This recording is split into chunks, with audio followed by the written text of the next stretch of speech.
the recovery and all of the efforts we made in Puerto Rico. It's been an incredible, tough situation, but we fought and we are winning that one big. We stand with Puerto Rico, and we are helping them to rebuild stronger and better than ever before. And that's what's happening, too. Thank you. Thank you.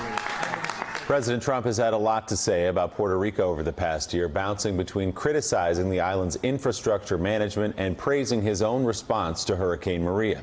And just last week, he went even further, calling into question the death toll from the storm, which, according to George Washington University study, stands at nearly 3,000. We'll speak with Puerto Rico's governor in just a moment. But first, let's bring in the dean of the Milken Institute School of Public Health at George Washington University, Dr. Lynn Goldman. She's co-author of the study that ultimately led to the revision of the official death toll for Hurricane Maria. Dr. Goldman, thank you for being with us this morning.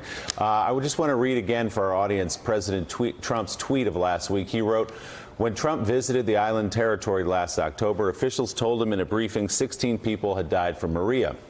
He's quoting the Washington Post there. He goes on to write, "This was long after the hurricane took place. Over many months, it went to 64 people. Then, like magic, 3,000 people killed." He goes on, "They hired GWU Research to tell them how many people had died in Puerto Rico. How would they not know this? This method was never done with previous hurricanes because other jurisdictions know how many people were killed. 50 times last original number. No way," writes the president. He also blamed Democrats for the death toll. Let me just specify a little bit. I'll let you answer directly the president's tweet. But the term excess deaths in your study, 2,975 excess deaths. What does that term mean exactly? So what that really means is that compared to a normal year when there had been no hurricane, we would have expected that 2,975 people who lost their lives between September of 2017 and February of 2018 would not have died. And so that we can therefore attribute those deaths to Hurricane Maria, either directly or indirectly. And so what do you say to the president questioning that methodology and calling it magic? Well, there's no real magic to it at all. We are able to look at the officially certified deaths that come from the government of Puerto Rico. We're able to understand the net number of people on the island at any given time through migration. 8% of the people on Puerto Rico actually left the island between September 2017 and February 2018. We had to factor that in. We can look over past years, the patterns of death by season, by year, and use mathematical modeling to make sure that we aren't being caught unaware by some kind of a random fluctuation. And so it's actually fairly precise science that we can apply to this to be able to come up with the estimate. Is it really exactly 2,975? It's very close to that, within a fairly small margin of error. It's a statistical excess.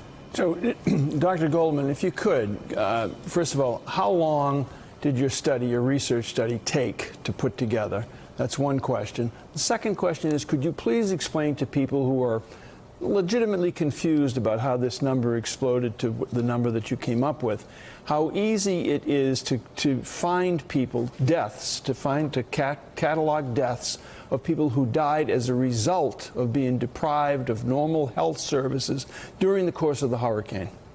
So that is one of the major factors, is that, when you have a breakdown of not only normal health services, but also transportation systems, the power grid going down, then there are many things that can happen to people that can lead to death that otherwise wouldn't have happened. For example, some of the stories that we heard where people were unable to power oxygen machines that were at home, were unable to obtain emergency assistance within a timely fashion because of roads being down. Their loved ones die at home, or they die on the way to the hospital, whereas perhaps in a normal year, those people would not have lost their lives. But it took a few months to do the work. We had to make sure they had assembled all the records. We needed to go through the airline data to understand about how many people were coming in and out of Puerto Rico every day.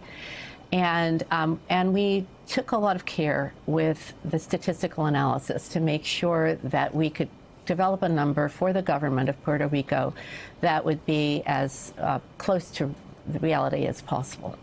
Dr. Lynn Golden, the Dean of Milken Institute School of Public Health at George Washington University and the co-author of the report that found 2,975 excess deaths in the wake of Hurricane Maria. We really appreciate you walking us through those numbers. Thank you. Thank you. And we'll be right back with the governor of Puerto Rico to talk more about this when Morning Joe comes right back. Thanks for checking out MSNBC on YouTube, and make sure you subscribe to stay up to date on the day's biggest stories. And you can click on any of the videos around us to watch more from Morning Joe and MSNBC. Thanks so much for watching.